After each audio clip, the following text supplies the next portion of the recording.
তো কিয়ামতের আগে মারে ভুলে যাবে, মাকে ভুলে গিয়ে স্ত্রীর পেছনে পেছনে দৌড়াবে। খবরদার, খবর। আপনি নামাজি হতে পারেন, মুসল্লি হতে পারেন, হাজী সাহেব হতে পারেন, কিন্তু মা যদি বদদোয়া দেয় আপনার সব শেষ, দুনিয়াও শেষ, আখিরাতও শেষ। মায়ের মর্যাদা বাবার চেয়ে 3 গুণ বেশি।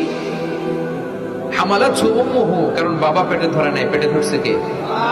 ওয়াহানান আলা ওয়াহান, 8 মাস 10 মাস এই বোঝাটা বাবা বহন করে নাই, করলো কে? ফিসালহু ফি আমাইন, 2 বছর বাবা দুধ খাওয়ায়নি, দুধ খাওয়ালো কে?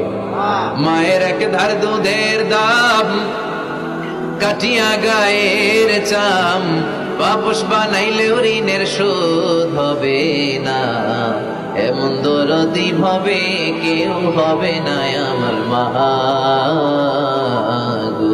ঠিক কিনা? লাউ কাতা'তা জিলদাক, আপনার গায়ের চামড়া কেটে যদি মায়ের পায়ের জুতা বানিয়ে দেন, কি বানিয়ে দেন? কি দিয়ে? গায়ের চামড়া দিয়ে। এই যে 2 বছর যে দুধ খাইলাম, এই দুধের 1 ঢোক দুধের শোধটাও আদায় হবে না। জন্য খবরদার, মাকে যেন আমরা ভুলে না যাই। মা দোয়া করতে দেরি, ওই দোয়া কবুল হতে। আমরা ছোটবেলায় যে কত কষ্ট দিয়েছি, সবচেয়ে বেশি কষ্ট যখন দিয়েছি মাকে, ওই স্মৃতিগুলো আমাদের মনে পড়ে না। আপনার বয়স যখন 1 বছর, আপনি স্মৃতি হাতড়ে এত দূর যেতে পারবেন? 1 বছর বয়সে কি কি কষ্ট দিয়েছিলেন মনে আছে?